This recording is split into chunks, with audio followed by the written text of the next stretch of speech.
to be hosting John Tobin and Doug Hall from the New Hampshire School Funding Fairness Project, and they've been working on school funding fairness for decades.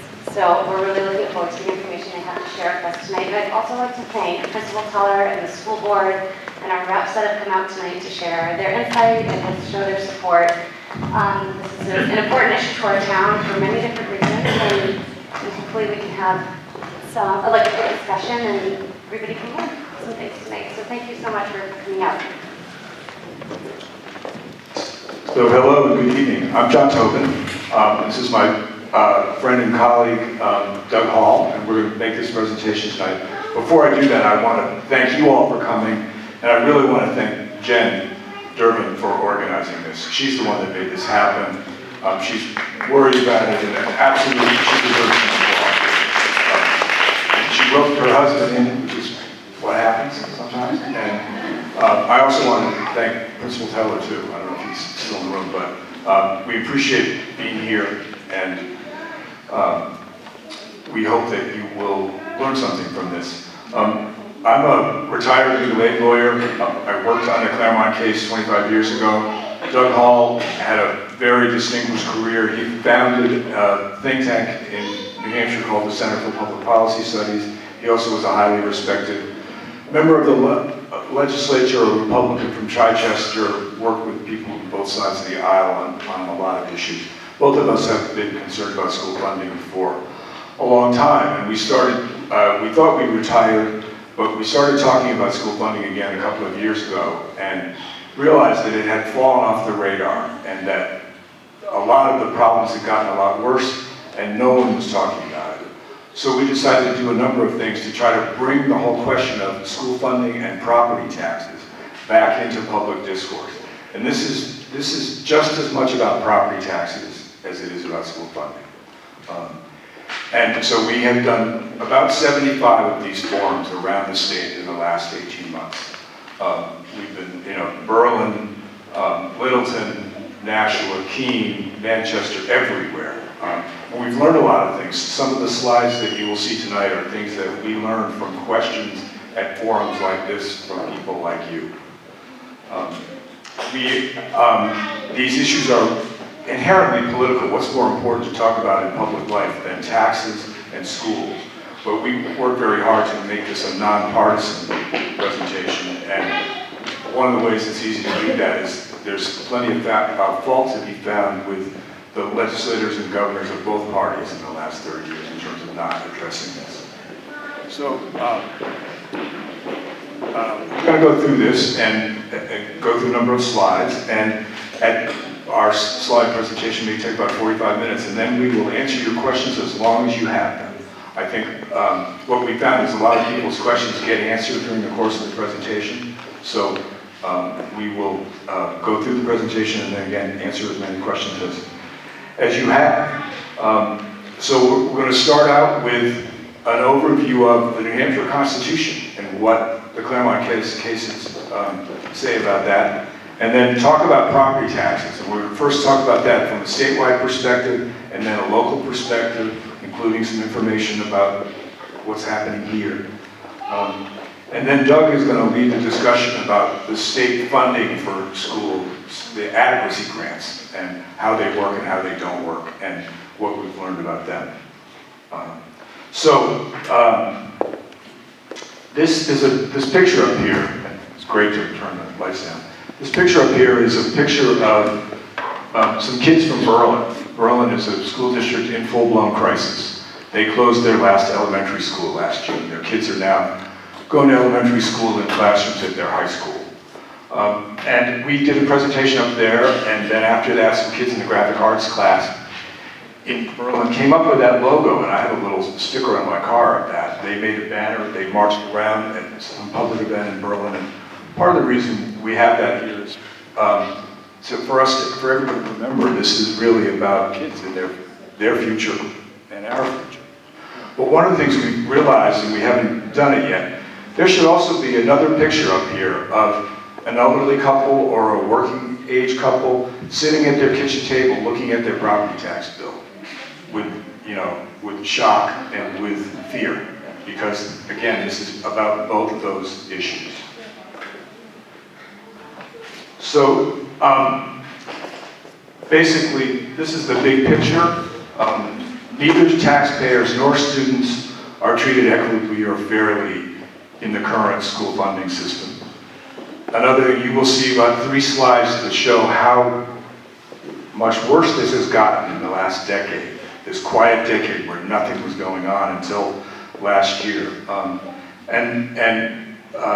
going to explain the constitutional principles, and they're pretty simple, and you can make your own judgment about whether you think the current system abides by the Constitution.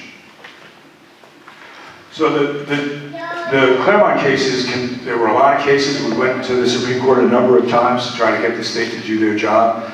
It can really be boiled down to these 2 principles. One of them is that the state has a duty to pay for what's called a constitutionally adequate education for every K through 12 student. And we'll talk about what constitutionally adequate means in a minute. So it's the state responsibility, and this court said the state can delegate that responsibility to local school districts, but they can't evade their responsibility by delegating it. And that's, I think you'll conclude that's what they've done. And the other principle is about taxes, and it's a very simple principle. It says, whatever tax the legislature picks to pay for meeting that state duty, the rate has to be the same across the state. When the state is figuring out how to pay for that core of education, however they want to do it, the rate has to be the same. So the court wasn't picking a tax. It was just saying the ground rule is whatever one you pick, the rate has to be the same. And the question on the bottom is the state meeting those requirements. So what does constitutionally adequate education mean? The word adequate is inadequate for what we're talking about here. What the court said was it's not just the education of the 1950s, reading, writing, and arithmetic. It's the education that will give our kids the tools they need to succeed in the local economy, the state economy, the national economy, the international economy. That's the world that our kids now are growing up in. That's the world they have to cope with, and they need the tools to succeed. That's what constitutionally adequate education means. The court was very future-oriented in thinking about that. So it doesn't just mean reading and writing and arithmetic. It means health, it means science, it means technology, it means world languages. It means the range of things that kids need to succeed. And then in terms of the taxes, what they said was that it's a violation of that principle of uniform rate if the parents and the taxpayers and the business owners are paying 4 times as much in one town to meet that duty as taxpayers in another town are to meet that same duty. So there's a new school funding case brought by the Contoocook Valley School District, known as Conval, in the Peterborough area, and joined by a couple of other school districts in that area. And they decided after, nothing has happened litigation-wise in this for a long time, that they'd had enough. Their school districts were really suffering, so they brought a case in the Superior Court against the governor and the Commissioner of Education saying, what you're doing now violates the Constitution. And the Superior Court judge agreed. He said, and this sentence really sums up what the issue is. There's a fundamental duty that the state has, because our kids and their parents have this fundamental rights to make sure that their kids are educated. And what that is to provide a fully state-funded education. And Doug's going to talk about this in more detail. The judge went on to say that the current funding formula that basically said in the spring of last year that $3,636 was enough to meet that duty was unconstitutional. In his opinion, he really took that number apart as not having any rational basis. So that case is on appeal, and I and some other people are working on what's called a friend of the court brief in that case on behalf of a number of school districts, and we hope taxpayers to say the Superior Court got it right, the state is not meeting its duty. Please respond appropriately, Supreme Court. So now we're going to switch. Oh, no, we're missing our numbers. Well, I can tell you what the numbers are. See the big swash of blue? That's property taxes. And the big piece is the local property tax, and the sliver piece is what's called the statewide property tax, which when we all get our tax bills is really part of the local tax bill we pay. When we get a tax bill, there's a local education part, the statewide property tax, which again looks local, a county tax, and a municipal tax. And almost 3/4 of the money spent on education in our schools comes from property taxpayers. And the green, the dark green, is what the state contributes, only about 20%.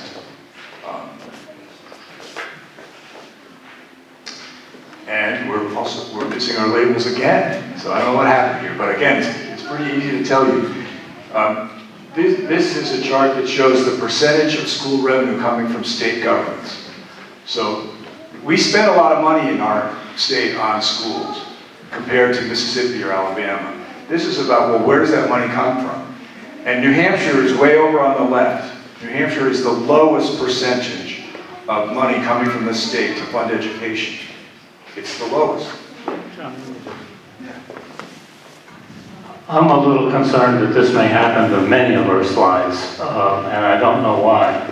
But just as John was describing, I just wanted to be a little clearer. Each one of those bars in the chart is one of the 50 states in the United States. And they are ranked on the left is the state with the lowest percentage of the cost of schools coming from the state. And on the right is the state with the highest percentage. New Hampshire is the lowest at just about 20%. And far right, on the far right side is Vermont at over 80%. Most of the states are in the range of around 40 to 60%. We're going to see if we can fix this because we have a lot of these graphics that if you can't read the text, it's going to be very confusing, and I'm sorry for that. Can you give us a minute?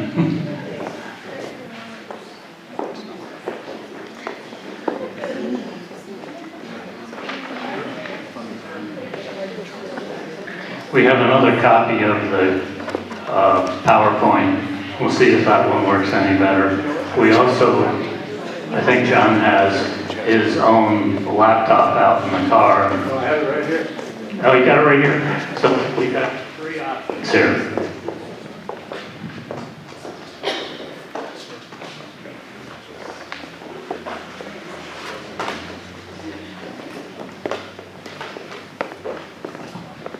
I used to do presentations. I used to do presentations with the old Mylar sheets and overhead projectors, you know. You didn't have this kind of problem.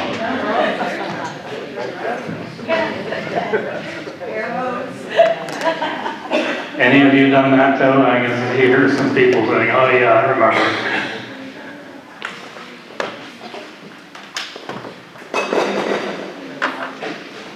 So that case, did you say it's coming from a superior court? The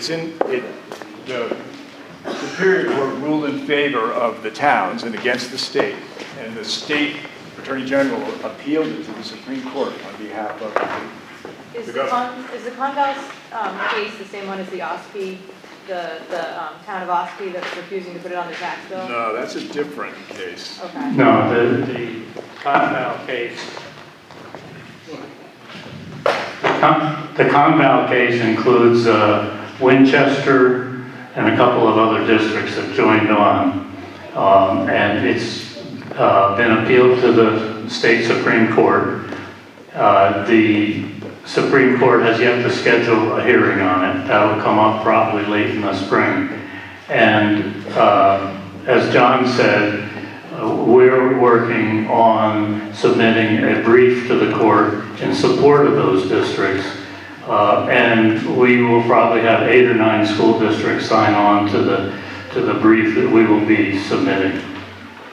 So I've heard that the education system, this came up years ago, maybe even decades ago, as a case to the Supreme Court, and they found the funding system unconstitutional. That's the Claremont case that's been referred to here. That was about 1997, John? Yep.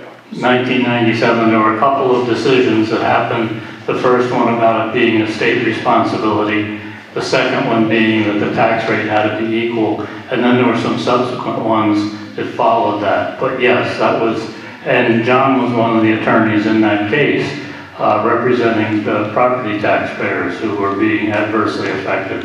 So why hasn't anything changed since those That's cases? a great question. That's a really...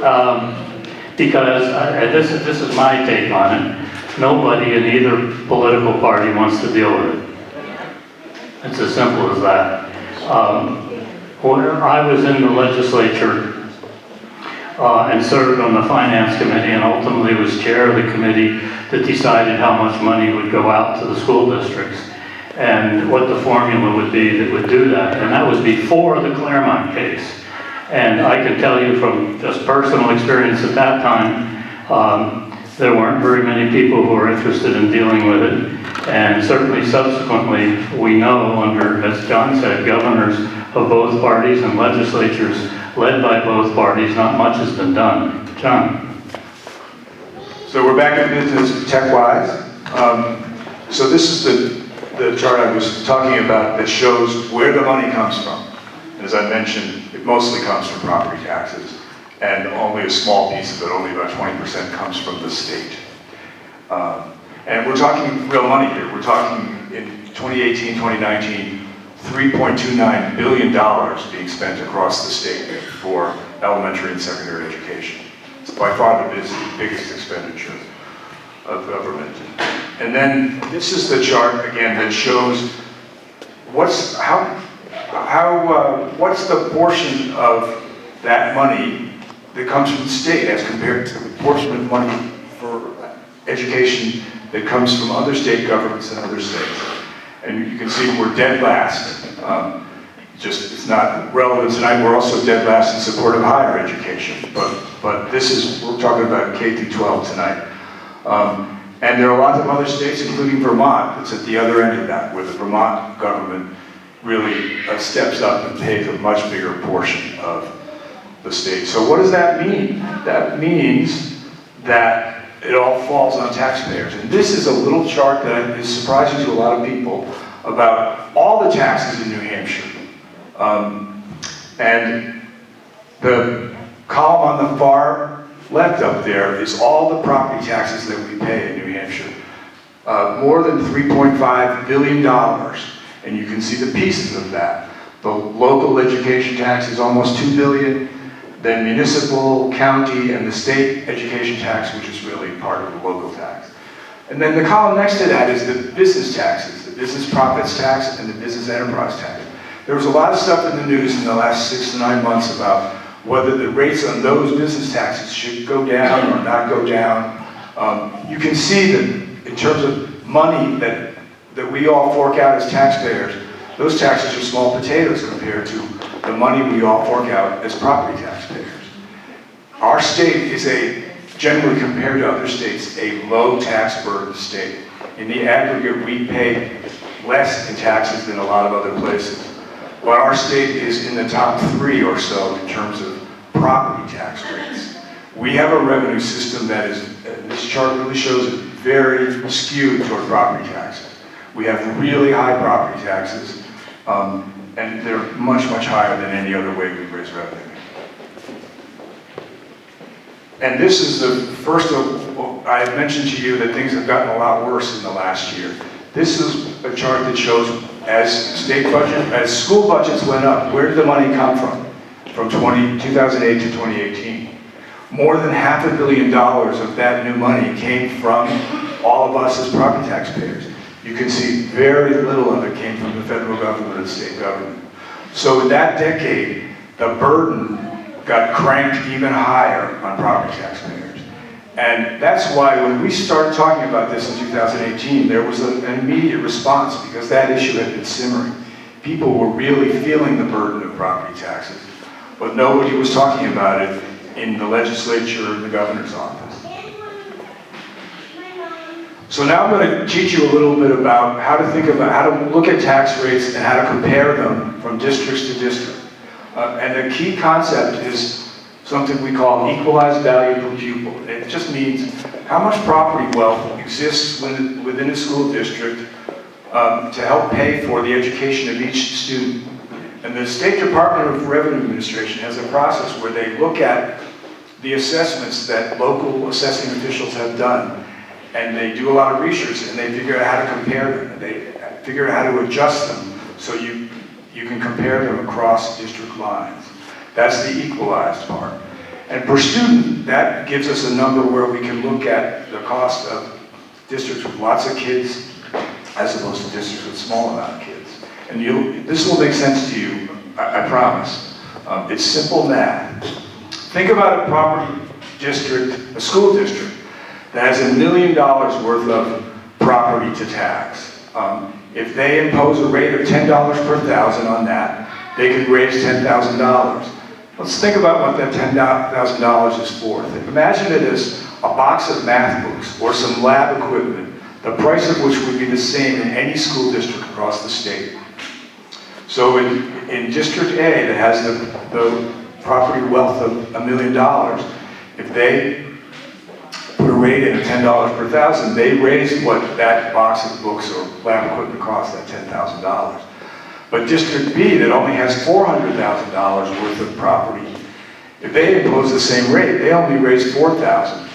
So in order to pay for that same set of math books, they have to have a rate of $25 per thousand in order to raise the same amount of money. And it's simply that within each of our school districts, the amount of valuable property varies enormously.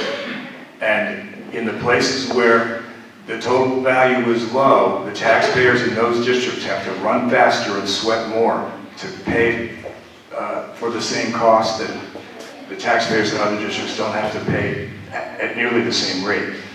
So this is a chart that has some districts that are very property wealthy and districts that are less property wealthy. And so this shows what the enormous differences can be. Look at the top, Moultboro.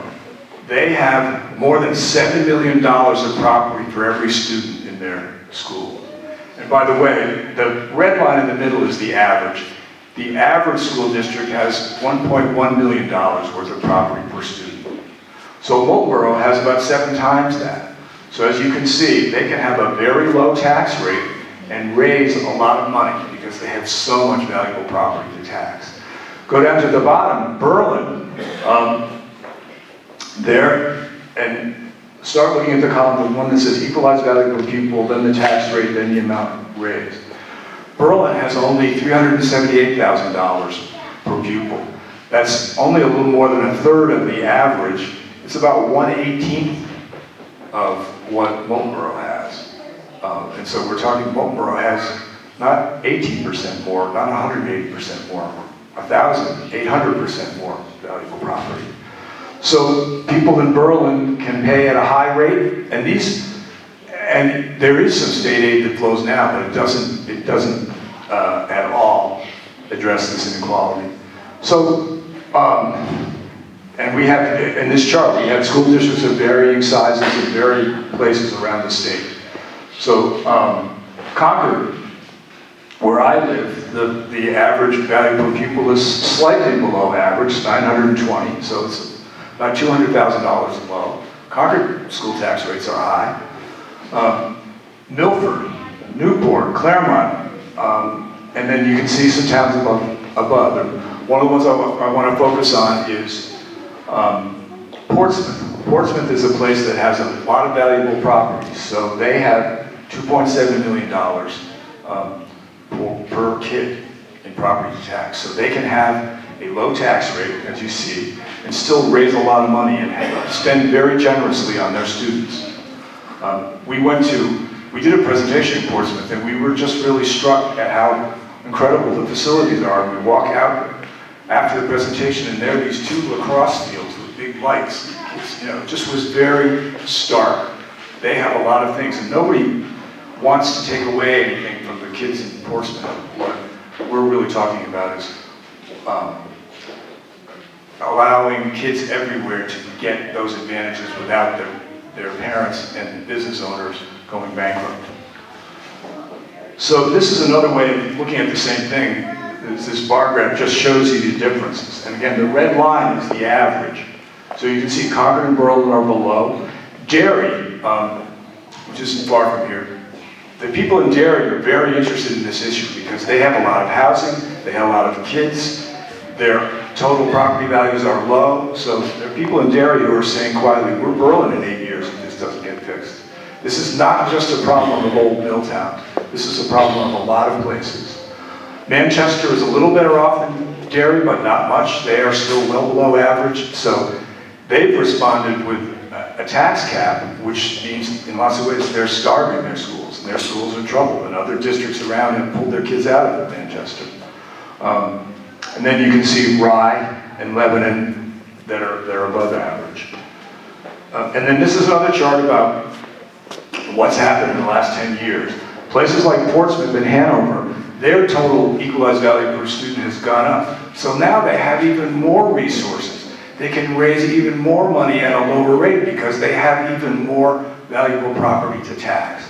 At the other end are places where the equalized value per student has gone down because those economies are failing. And one of the reasons they're failing is because schools are struggling and the tax rates are high. So it builds its own vicious momentum. But Pittsfield has a superintendent that we've worked with who's one of our heroes. And one of the things he's tried to do with grants and a lot of creative stuff is keep the spending flat. And he's just about managed to keep the spending flat. But because the property values are going down in Pittsfield, even keeping the spending flat, they've had to raise the tax rates because there's less property value to tax than there was 10 years ago.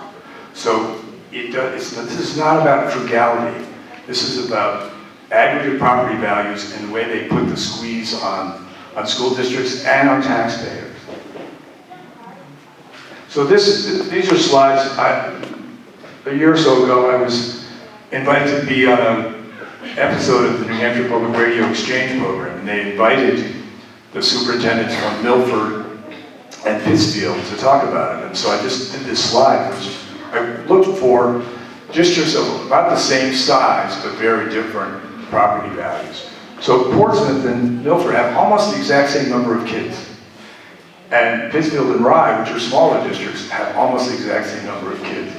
Look at the difference in their equalized values, which translates into their tax rates. And this is after the state has provided some aid. These would be even worse if there wasn't any aid. So one of the ways that this plays out, and we're going to talk about this a little bit later, is this really plays out in the economies of local places. And so in Milford, if you have a home that was $200,000, look at your tax bill and compare that tax bill to the same property value in Portsmouth. The Milford bill is about 3 times as high. This is to pay for schools. So people in Milford are having to sacrifice a lot. There are a lot of taxpayers around this state who are sacrificing a great deal for their schools. And another thing that's important in terms of the economic consequences, the last column is, what's the tax bill on a business in Milford and a business in Portsmouth? And we'll talk about this. We want state government to foster business development everywhere, but it's much tougher on a business in Milford than it is in Portsmouth to pay the school taxes. And Pittsfield and Rye, the same thing, 2 small districts. Pittsfield, those folks are really sacrificing, but they've had to eliminate languages and AP classes and all kinds of things. Because again, there's not much to tax there. They still have to pay high rates, whereas Rye can tax at a much lower rate and do very well by its students. So I'm going to skip that one. I'll just go right to this one. This is the equalized value per pupil and the tax rates, the combined local and state tax rates, and the bill on a $200,000 home in the 6 towns in the Exeter co-op. And you can see that Brentwood has, in the aggregate, less valuable property to tax, so the taxpayers in Brentwood have to pay a lot more. And one of the things that's most striking about this is you think about kids in the high school. You think about 2 girls who are friends in the high school, and they take the same classes, so they're in the biology class together, and they're getting the same education. But if one of them's from Brentwood, her parents are paying a much stiffer property tax bill than her friend from Kensington. And that's not because of anything wrong with the people in Kensington or the people in Brentwood. It's because we have a system that's based on 200-year-old municipal boundaries, and the property wealth is not balanced among them. And so this just shows the arbitrariness of the system. My friend Doug is ready. And when I get up, he knows I want to say something. We had a woman came in at the beginning before we started, and she wanted to see the information about regional co-op. And I would just make this point, that if you look at the towns in the co-op, the 6 towns, the variation there is plus or minus 50%, 25% from the middle. It's not much, folks. This co-op has much more equal distribution of property value for their kids than many other regional districts. And as you've seen, there are districts that are 6 to 1, 7 to 1 differences. This is plus or minus 50%. So I know that there is always friction in these co-ops about we're paying how much, you're paying how much. But the truth of the matter is here, in this regional co-op, it's much more equal than in many of them. And Doug has done some great work and research to, one of the questions people ask, is this really about the commercial tax base? If we developed more business and commercial enterprise in our town, would that make a difference? And I'm going to let actually you talk about that. It's often said in planning boards and boards of selectmen and whatever, well, if we could just have more commercial industrial development, that would solve our tax problem. The truth is that on average, the higher the percentage of commercial industrial property in a town, the higher the tax rate, not the lower. If you take the towns with less than 5% of their property in commercial industrial property in this state, they have lower tax rates than the average towns between 5 and 10, between 10 and 15%, between 15 and 25%. As you go to higher tax rates, as you go to higher percentages of commercial industrial property, you end up with, on average, higher tax rates. There's some good reasons for that, and that's another whole totally different lecture, I'm sorry. I'm going to give you two bites from that other lecture. One of them is that the places that are the most well off now in early 21st century America are towns that have a lake or a mountain or a seacoast, some natural resource that causes the property values to rise. One of the interesting things that Doug has, history that he has dug up, is that a century ago, it was the mill towns. It was the Claremonts and Berlins and Manchesters, because they had thriving mills. They were the property wealthy towns, and the small towns in the hinterlands in New Hampshire before the big tourist industry were the property poor towns. But now, here, it's the towns that have the advantage. It's not because their selectmen were frugal or entrepreneurial, it's because they have a mountain or a lake. So this is a slide where we pick on Portsmouth a little bit, but just to show you how these are differences by comparing Portsmouth to some of the towns right in their neighborhood. Portsmouth is the benchmark. You can see how much valuable property they have per student, how low their tax rate is. They also spend more per kid. They can afford to spend more generously for their kids and still keep their tax rate low because they have so much valuable property to tax. And so, in the year that, I think it was 2017, 2018, they were spending about $18,000 per kid in Portsmouth at that low rate. Now look at Dover, right next to Portsmouth.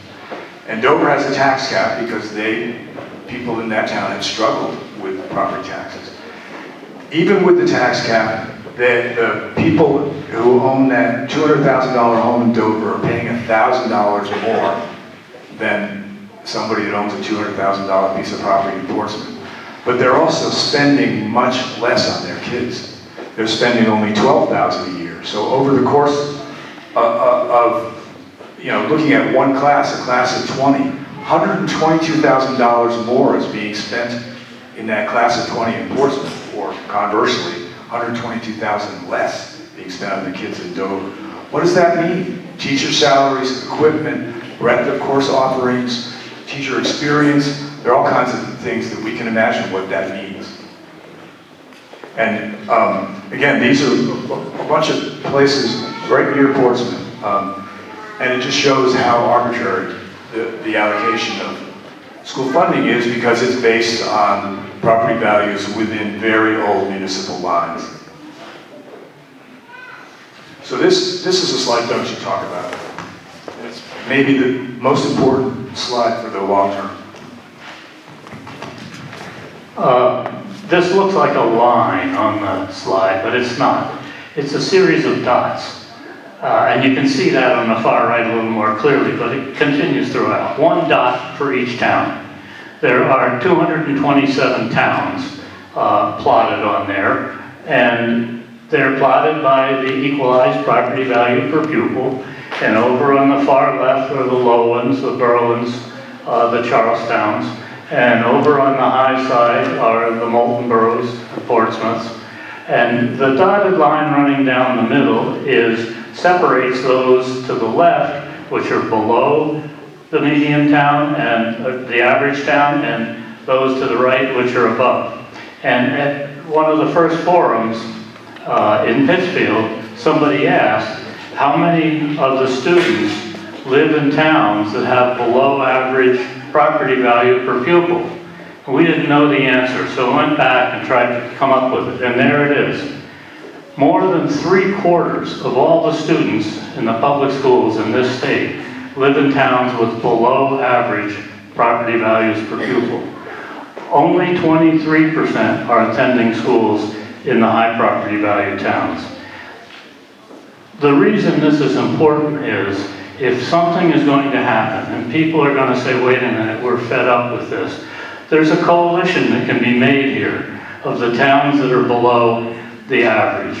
They're the ones that are suffering, some more than others, yes, but they're the ones that are suffering. And those towns include the big cities, except for Portsmouth. They include both Republican suburban towns and Democratic suburban towns. And there is a way, we think, that ultimately, if enough people understand this, that we can get a coalition together to begin to work with the state to try to adjust and fix this problem. And we'll talk about this in a little bit, but we saw that start to happen last year in the legislature, when the legislature was considering some modest increase in funds. A lot of people, especially from places like Derry, that knew they were hurting, decided to vote for some increases in state funding, along with people from the other party from other places, because they could see that this is not a dividing thing of districts by party. This affects 3/4 of the kids, 3/4 of the taxpayers, 3/4 of the voters. And so this is an unfair system for a supermajority of the people in this state. And so there is a potential, when we go to Berlin, and Push the bottom piece in tight. when we go to Berlin, and they say, what do we do about it? We only have 3 representatives among 400. And that's a good point. But Manchester has dozens. Derry has dozens. there is a coalition. If people sit down and look at the numbers and figure out who else is being hurt, there could be some really interesting, groundbreaking conversations across liberal conservative lines, across R&D lines. I mean, one of the things that I like to say about this tax problem is that our tax clause that says that taxes have to be proportional and reasonable, that's a conservative principle. That's a principle of limited government. And that came out of the American Revolution, where the British Crown was imposing what people thought were unfair taxes. So what we have in the property tax system now is overreach by government in many towns with very high property taxes that are hard to meet. And so there's a common language that people can find to talk about the current system and what's wrong with it. So this kind of goes into some of the things we've learned from people like you in 75 forums. And one of them is, I alluded to a little bit, is we would all, again, liberal, conservative, Republican, Democrat, we would all hope and expect that our state government would foster economic prosperity across the state, that would be a bottom line. Instead, we have a property tax, a school funding system that discourages economic prosperity in many places.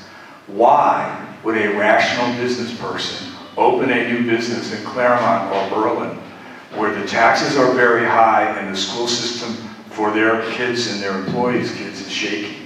So we say, and we expect, that the government will foster prosperity across the state, but we have a school funding system that discourages economic, it not only doesn't foster it, it discourages it. And so the economies in a lot of the places that are in this vicious cycle are falling apart. And that's in part because of this system accelerates that. It discourages new housing, and that's the next topic. When we did the Claremont case 25 years ago, it was the era of the mythical New Hampshire advantage. Lots of people moving into New Hampshire, including lots of young families. Well, we know about 15 years ago that stopped. And now we have a rapidly aging population, and we're struggling to attract young families and young workers. And one of the reasons that the Business and Industry Association is interested in this and has invited us 4 times to big presentations is they see the impact of this system on the ability of the businesses in their organization to attract people to work for them. And so, you know, in terms of keeping young people, we have not been keeping our young people. And it started to get a little better in the last 3 years, but it's nothing like it was. We have an aging population. And part of the problem is, as the BIA recognizes, we have a lack of affordable housing. Housing, you know, our utility costs are always going to be high because we live in New England. But our property taxes are high by our choice. And those property taxes discourage young people from coming here or staying here. And at the same time, this system, in the minds of many local officials, discourages the creation of new housing because people say, as it currently stands, if we build new housing and we have new families and we have more kids, the burden of educating those kids is going to be on us as property taxpayers. So why do we want new housing? Think about that. That's a little bit demographic suicide. We're going to have a policy that discourages creation of housing for young families. Well, it's a rational decision. It is a rational decision in the current situation to say, we're going to be on our own in terms of supporting these new kids in schools, so maybe we don't want them. But what that means is something that everybody, liberal and conservative, says we want. More young people, more affordable housing. This school funding system works directly against that. It also discourages regional cooperation. You know, you have a cooperative school district, and there are lots of reasons why that's good. Your kids get to know each other from different towns. You get to have a broader range of course offerings because you have a bigger school. But this system discourages regional cooperation. And there are places in the state where regional co-ops are on the verge of breaking up or may break up because this system discourages every town to think for itself. In some forums, in some places where school enrollments have been going down, people have been saying, well, wouldn't one solution be for districts to combine and just share resources? And the mayor of Berlin answered that. He said, why would anyone take us? Why, under the current system, would a town that has slightly higher property values want to partner with a town that has lower property values when there isn't going to be any incentive for that to work? So again, something that we want the state government to encourage: efficiencies, cooperation, consolidation where that's appropriate. This system discourages that. And then one other thing that we've learned a lot about, and this is in some ways it's caused by the state, the distribution of taxable land is very different.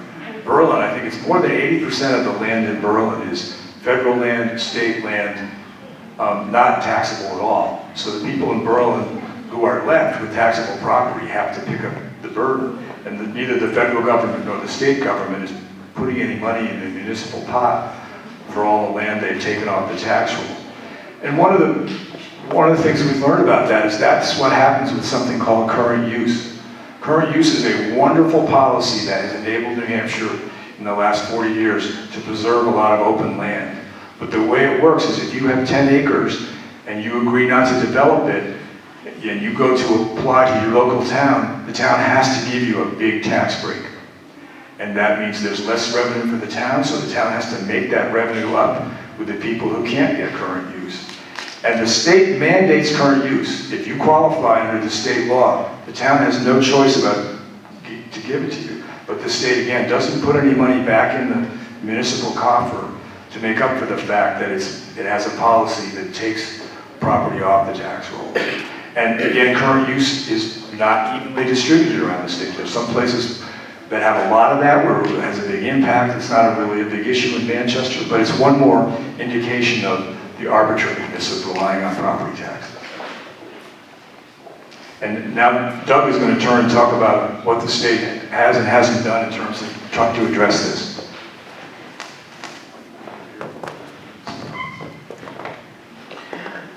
You probably have heard the term that the state uses, that John's talked about adequate education.